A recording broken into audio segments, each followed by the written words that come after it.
Dubai को उसके oil production और शानदार टूरिज्म के लिए तो सभी सलाम ठोकते हैं, लेकिन इस बात से शायद आप वाकिफ नहीं होंगे कि दुबई को सोने का शहर भी कहा जाता है। जी हाँ, इस शहर में लोग ग्राम नहीं बल्कि किलो में सोना खरीदते हैं। यहाँ रईसी इतनी ज्यादा है कि कई होटल और रिजॉर्ट को बनाने में भर भर के गोल्ड का इस्तेमाल किया गया है। और तो और यहाँ सोने की गाड़ियाँ सरेआम घूमती है। अब जो देश दुनिया का 29% गोल्ड एक्सपोर्ट करता है, उसके लिए सोने की घड़ी और गाड़ियाँ बनाना कौन सी बड़ी बात है। लेकिन सवाल आता है कि आखिर दुबई इतना सोना लाता कहाँ से है? आखिर वहाँ सोने की कीमत इतनी कम क्यों है?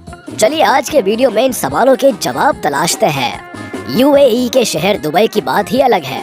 बेस्ट इंफ्रास्ट्रक्चर, बेस्ट इकोनॉमी और ग्लोबल डेस्टिनेशन होने के साथ दुबई एक ऐसा शहर भी है जिसका गोल्ड से बड़ा गहरा नाता है।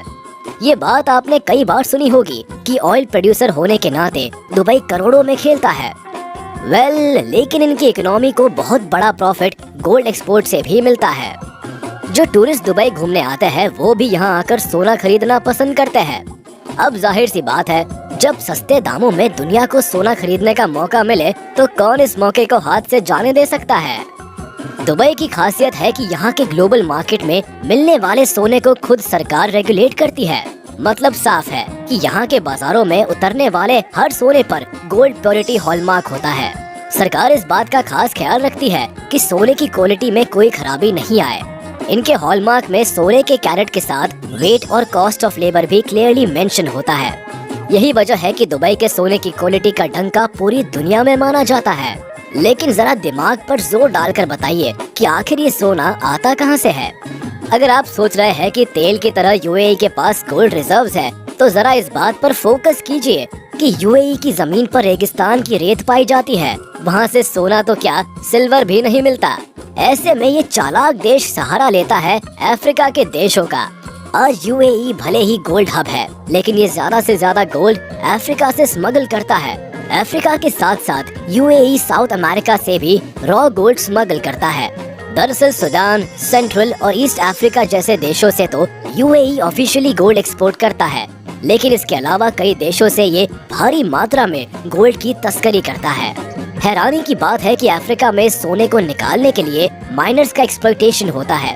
बच्चों से खदानों में काम कराया जाता है और ये सारा सोना गैर कानूनी तौर पर बिना रजिस्टर्ड हुए दुबई की झोली में गिर जाता है। खदानों से निकला हुआ लगभग 80% से ज्यादा सोना दुबई तक पहुंच जाता है। गोल्ड स्मगलिंग में आज ये देश इतना आगे पहुंच चुका है कि इनके बाजारों में उपलब्ध ज्वेलरी इलीगल एक्सपोर्टेड गोल्ड से बनती है। दरअसल इस देश के पास ऐसी एडवांस रिफाइनरी, वॉल्ट और गोल्ड मेकिंग फैसिलिटीज है कि रॉ गोल्ड को हाई क्वालिटी में तब्दील कर लेते हैं। अपने हाई स्किल वर्कर्स की बदौलत ही ये खराब क्वालिटी के गोल्ड को भी एक शानदार रूप दे देते हैं। साल 2017 में दुबई में सोने का व्यापार 12.2 मेट्रिक टन था। इससे ये पता चलता है कि लोग यहाँ से भर भर के सोने की खरीदारी करते हैं। अब इसकी सबसे बड़ी वजह सोने की कीमत है। कमाल की बात है कि बेहतर रिफाइनरी और मेकिंग फैसिलिटीज इस्तेमाल करने के बाद भी दुबई में सोना सस्ता है, क्योंकि बाकी देशों की तरह दुबई ने सोने पर कई तरह के टैक्स नहीं लगाए हैं। यहाँ से सोना खरीदने वाले लोगों को केवल ज्वेलरी की कीमत ही चुकानी पड़ती है और उस पर केवल 5% वैट टैक्स लगाया जाता है, जबकि भारत में सोने पर वैट, जीएसटी और एक्साइज ड्यूटी जैसे टैक्स लगाए जाते हैं, जिससे उसकी कीमत बढ़ जाती है और लोगों के लिए सोना महंगा हो जाता है। सबसे दिलचस्प बात है कि दुबई में वैट की शुरुआत भी 2018 के बाद की गई। इससे पहले वहाँ सोना और भी सस्ते दामों में मिलता था। इसके अलावा दुबई के हर स्टोर में सोने की कीमत एक जैसी होती है। यहाँ इंटरनेशनल प्राइस को फॉलो किया जाता है। मोल भाव करके उस कीमत को कम नहीं कराया जा सकता। ऐसे में लोग चाहे किसी भी स्टोर से सोना खरीद ले, उन्हें एक ही दाम पर सोना मिल जाता है। अगर इंटरनेशनल मार्केट में सोने की कीमत में गिरावट आती है तो उस दिन आपको कम दाम पर सोना मिल सकता है। इसके अलावा दुबई मार्केट में आप मेकिंग चार्जेस को लेकर ज्वेलर से मोल भाव कर सकते हैं।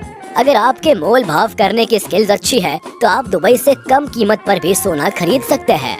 दुबई से टूरिस्ट इसलिए भी सोना बड़े चाव से खरीदते हैं क्योंकि यहाँ सोने की खरीद बेच के लिए एक बहुत बड़ा ट्रेडिशनल मार्केट अवेलेबल है, जिसे गोल्ड सोक कहा जाता है। इस बड़े बाजार में सोना खरीदने के लिए 1000 से भी ज्यादा शॉप्स है। यहाँ नए डिजाइन और स्टाइल्स के साथ आपको सोने की ज्वेलरी में काफी वैरायटी मिलती है। डेमास, जोया लुकास जैसे बड़े ब्रांड्स की ज्वेलरी भी यहाँ मिलती है और सभी शॉप सोने की ऑथेंटिसिटी की गारंटी देते हैं। अगर सोने की क्वालिटी और व्यापार में कोई फ्रॉड या धोखेबाजी करने की कोशिश करता है या फिर बिना हॉलमार्क के सोना बेचता है तो दुबई में उसके लिए काफी सख्त कानून है। यहाँ आपको 2 करोड़ का जुर्माना और 2 साल की सजा सुनाई जाती है। इसीलिए सोने को लेकर धांधलेबाजी के केसेस दुबई में बहुत कम है। ऑथेंटिसिटी और ट्रस्ट के चलते ही यहाँ भारत के अलावा कई दूसरे देश भी सोने में इन्वेस्ट करते हैं। Pakistan, Oman, Britain, Saudi Arabia और कनाडा जैसे देश दुबई से सोना खरीदने आते हैं।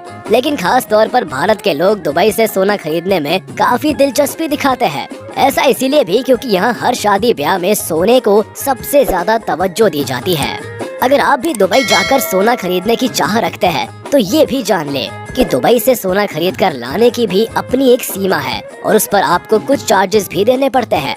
दरअसल CBIC के तहत अगर आप भारतीय पुरुष हैं और 1 साल से दुबई में रह रहे हैं तो आप 20 ग्राम सोना खरीद कर भारत ला सकते हैं, लेकिन उसकी कीमत 50,000 रुपए तक होनी चाहिए। जबकि अगर आप इंडियन वुमेन है तो 40 ग्राम तक सोना लाने की इजाजत आपको मिल जाती है, लेकिन उसकी कीमत 1 लाख से ज्यादा नहीं होनी चाहिए। खैर, अगर आपकी मंशा इससे ज्यादा सोना खरीदने की है तो उस पर आपको कस्टम ड्यूटी देनी पड़ती है। ये इस बात पर भी निर्भर करता है कि आप कितने समय से दुबई में रुके हुए हैं और कितने किलो सोना भारत लेकर आना चाहते हैं। जैसे कि 6 महीने दुबई में रहने वाला भारतीय 1 किलो गोल्ड कॉइन ला सकता है, जिस पर उसे 12.5% की स्पेसिफाइड कस्टम ड्यूटी चुकानी पड़ती है। अगर गोल्ड कॉइन 1 किलो से ज्यादा का होता है तो उन्हें 36.05% कस्टम ड्यूटी चुकानी पड़ती है। यही नियम वहाँ कुछ दिन के लिए टूरिस्ट के तौर पर घूमने वाले इंडियंस पर भी लागू होता है। खैर, एक बात तो माननी होगी कि दुबई में पेट्रोल की तरह गोल्ड मार्केट काफी तेजी से बढ़ा है। गोल्ड ट्रेड से UAE की इकोनॉमी काफी तेजी से बूस्ट हुई है। यहाँ के गोल्ड सेक्टर्स में लगभग 4086 कंपनीज काम करती है। 2021 में UAE के गोल्ड रिजर्व्स 54.85 टन थे। हालांकि ये 2020 में थोड़ा कम था, लेकिन ये अपने मार्केट और गोल्ड को काफी तेजी से बढ़ा रहे हैं। दोस्तों, आपका दुबई के गोल्ड मार्केट और बेतहाशा मुनाफे के बारे में क्या कहना है? हमें कमेंट सेक्शन में जरूर बताएं। आज के लिए बस इतना ही, फिर मिलेंगे एक नए टॉपिक के साथ। लेकिन जाने से पहले आप इस वीडियो को लाइक, कमेंट और शेयर करना ना भूलें। और अगर अभी तक आपने हमारे चैनल को सब्सक्राइब नहीं किया है तो जल्द कर ले, ताकि हमारी सारी वीडियोस आप तक सबसे पहले पहुंच सके।